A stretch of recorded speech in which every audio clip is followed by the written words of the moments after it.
Verse number 26. Mukta sango nahambadi धृत्योच्चाह समन्वितः सिद्ध सिद्ध्योर्निर्विकारः कर्ता सात्विक उच्यते.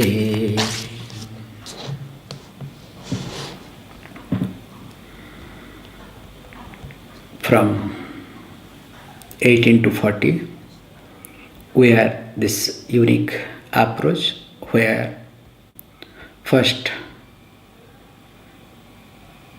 jnanam was divided into three categories. After karma, then came jnanam.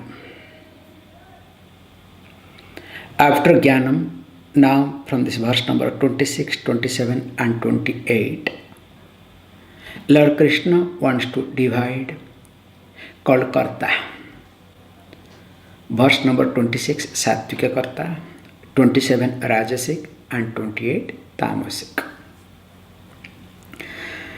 If you observe technically, there was no need of discussing about Karta that too elaborately.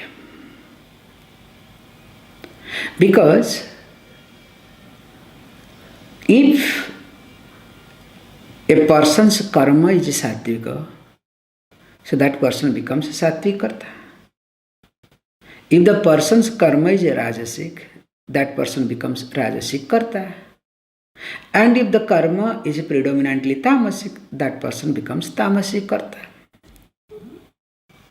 It's very simple logic. But why Lord Krishna wanted to bring three more verses that towards concluding the situations? Because this is not explanation, this is summary. So summary time, we don't waste our time. But he assumed there are many Pandita Putras.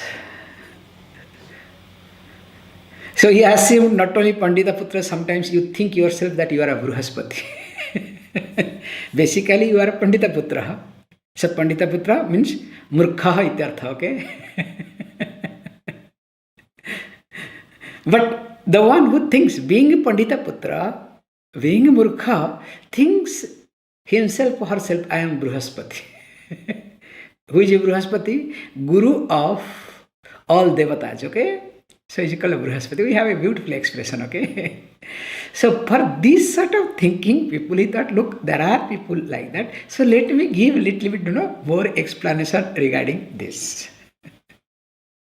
However, it is useful for us. He brings this point that Satvikah Karta Uchyate. So that person is said to be a Satvic Karta, doer of Satvic. Now, who is that person? He says, look, we can, starting with the person who is Mukta Sangaha. Mukta Sangaha means the one who is free from attachment. How is it possible? Because you always work to get attached. All your action is only for attachment. Tell me a single work that so far you have done, not for attachment. Be honest. Sometimes attending the class also, okay?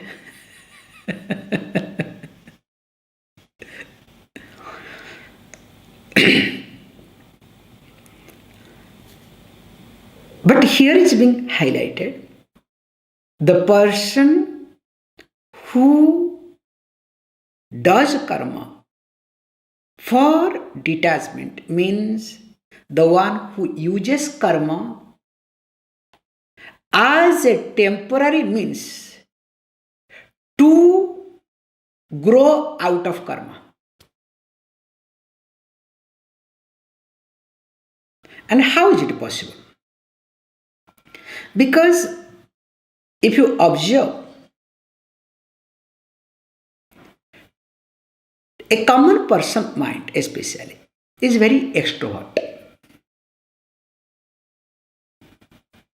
Especially when you are extrovert, you are restless, you cannot keep quiet. You will keep doing for nothing. Like, as my favorite example is a dog, okay? Always restless, doing nothing. Because that is what the extrovert mind. But Vedantic study requires non-extrovert mind. If the mind is extrovert, the Vedantic study will not be appreciated at all.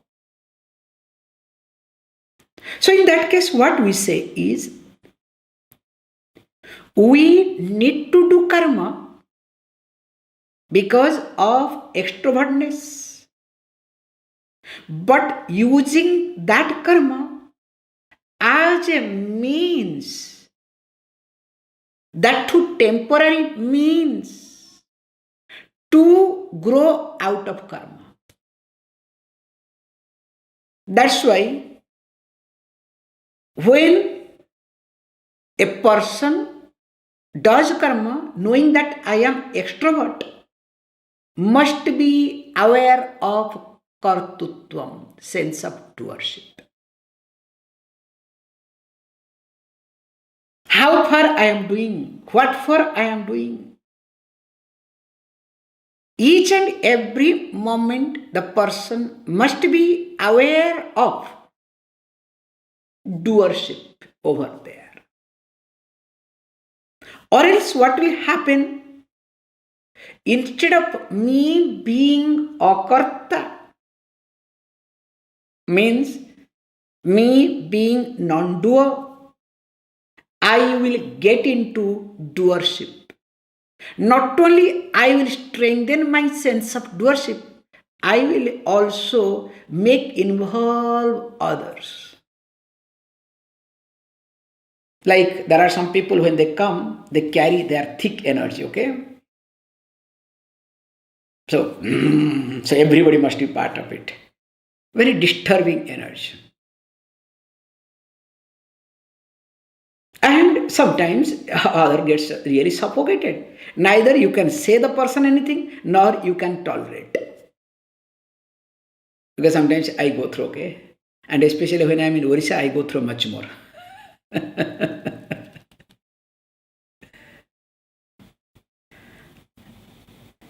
And some places I cannot open my mouth. So in that case, please understand, I cannot avoid, this is my personal point I am trying to highlight. Indirectly I am communicating. I cannot avoid. Second point is, I need not avoid. Because which will be stoiking this point, no? Dhrityu, dhruti and sahasa. Uschahasa. So that point will be seen. That this sort of in this situation, one cannot, I am talking personally myself, I cannot. Second step is, I need not. So when I say I cannot, first let us look at. Because it is a test case for me to see my kartutva bhava there, my ahankara there. Anahambadi, okay? Next, all the verses will come, words will come, so that I will complete at a stretch.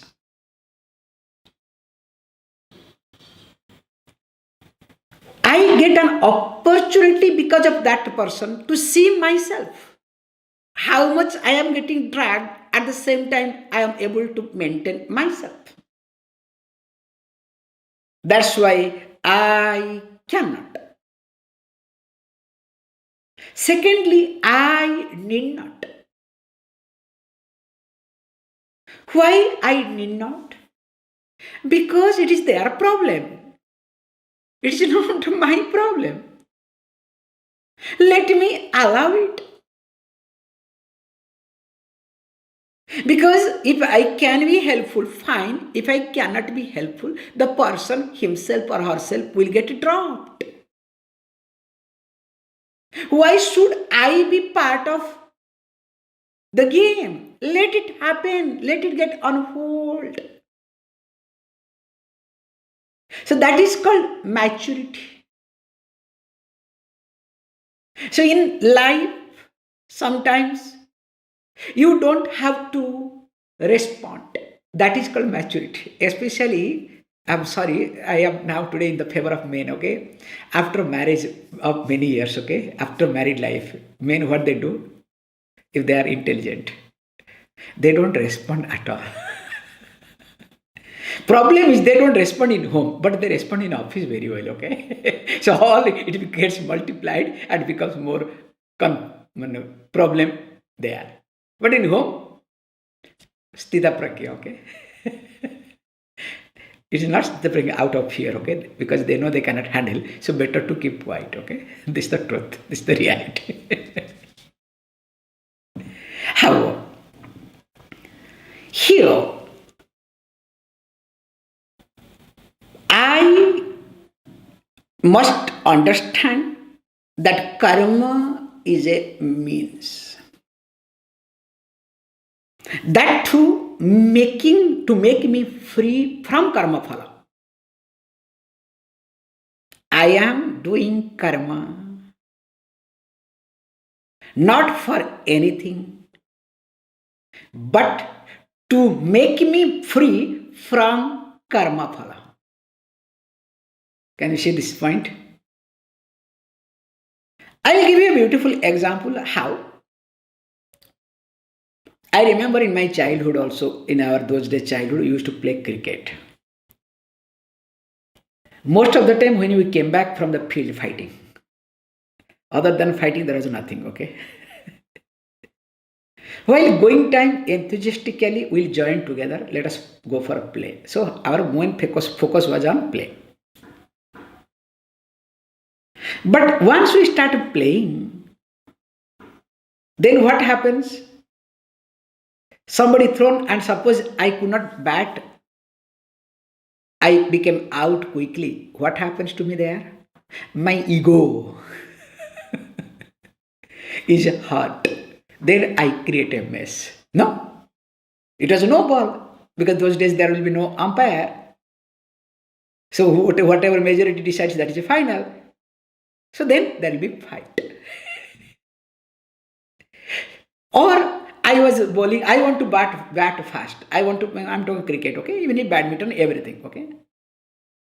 Or soccer, whatever you name it. Finally, what happens? We went for playing. We came back with fighting. But interestingly, those days, fighting just continues till we reach the village, okay? Because always we'll be playing end of the village somewhere. So by that time, some 600 or 1 kilometer will come back. So by that time we come back, all our thing is done, okay? Over. Again, we are ready for tomorrow. Just observe this situation. It really, when I think now, it's very funny. But in reality, every people do the same thing. So you start working for what? And finally you end up in doing what? Do you see the difference? Is it not like we decided to go to play, finally we end up in fighting with each other? Does it happen or not in your life? This is not one example. There are many examples you can look at from your day-to-day life. That's why the kartutva bhavam decides your temperament of mind. Externally, even though karma contributes a lot, but technically, the sense of doership decides the temperament of my mind. So, in keeping with that, the person who always highlights Mukta Sangaha means a person who is a karma yogi. Always takes care of this part. Then, second is the person is anaham badi. That means the one who does not allow his karma phala, especially success, to get into the mind.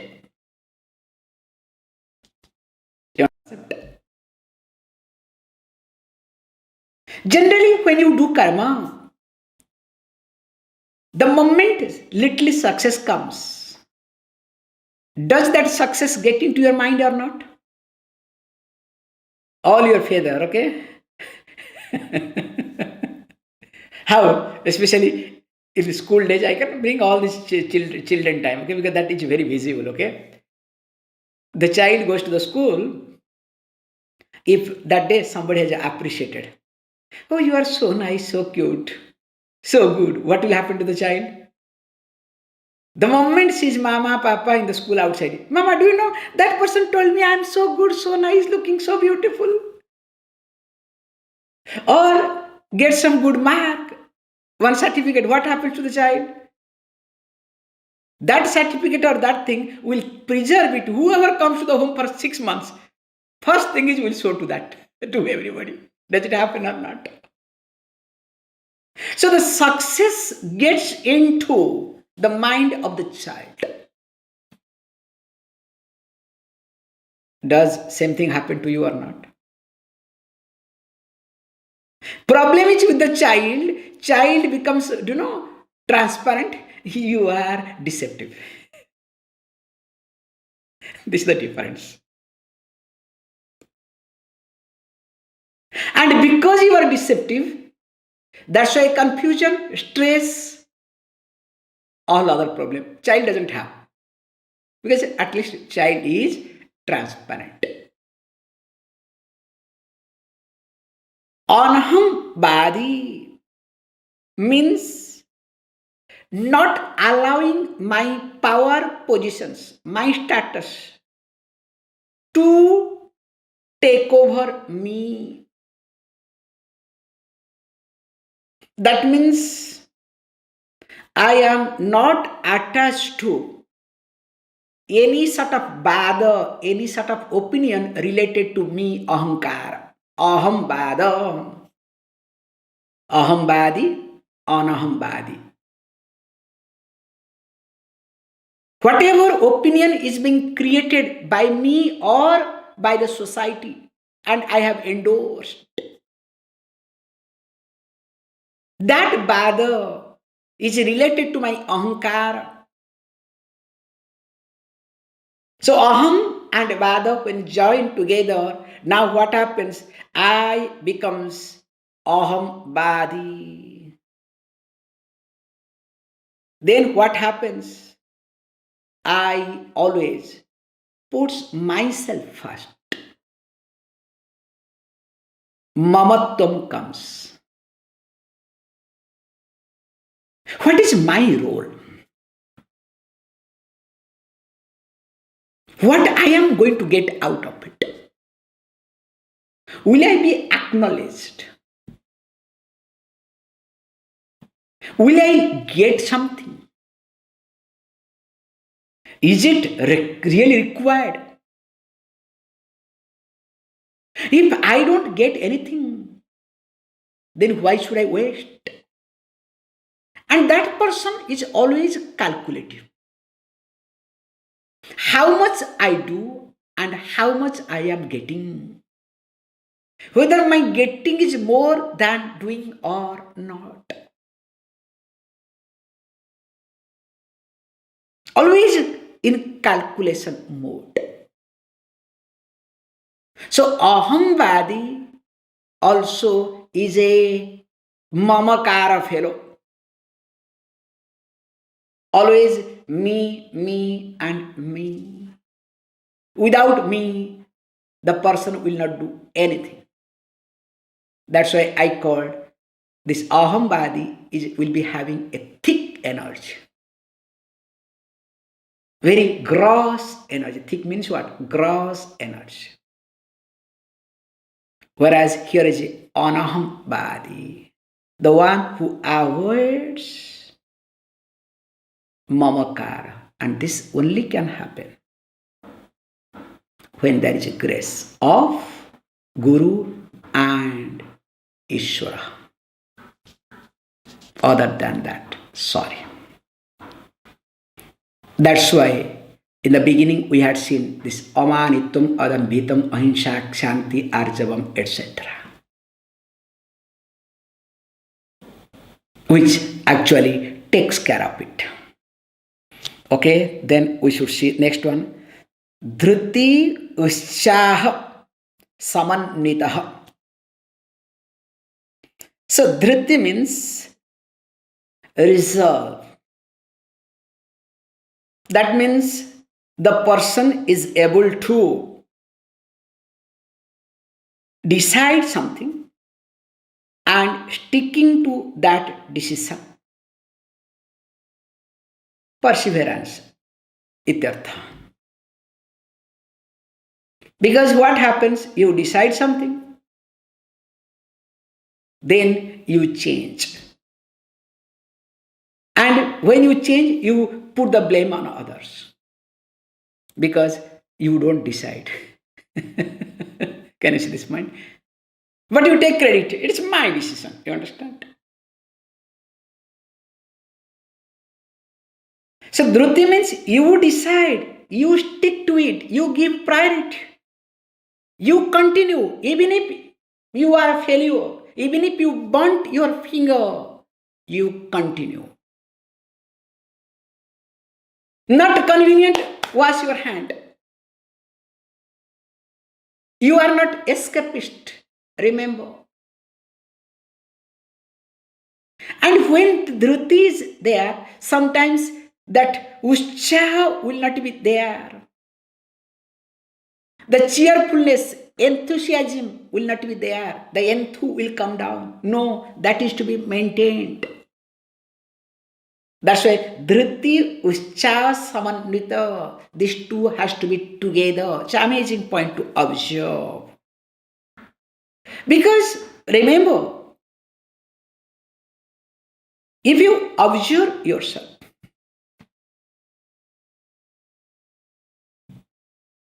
if you want to really grow up in life, you need dhruti.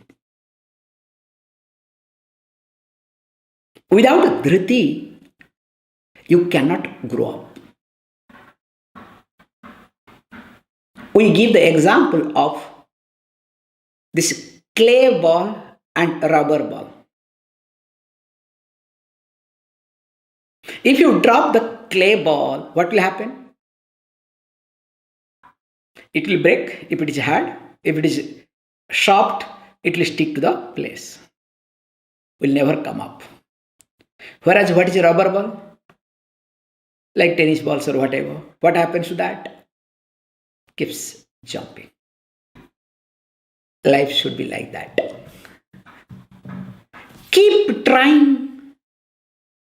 Keep doing. Yes, you keep trying. Whatever is fascinating to you. Where is ahankar is there, okay? Ahambadi. Wherever my ahankar is there, yes, I keep trying. If my ahankar is being challenged, I am least bothered. I wash my hand, okay? I don't care. What a beautiful person you are, okay? Anyway, let me not get into too much. That's why, if that is there, you will not have cheerfulness. Ahankari cannot be a cheerful fellow. Right? An egoist person cannot be a cheerful person. Always will have artificial laughter. Difficult. And once in a while will burst. That's why ahankari spends lot of resource to relax. And present day, most of the ahankari people only earns, and spends. Can you see this point?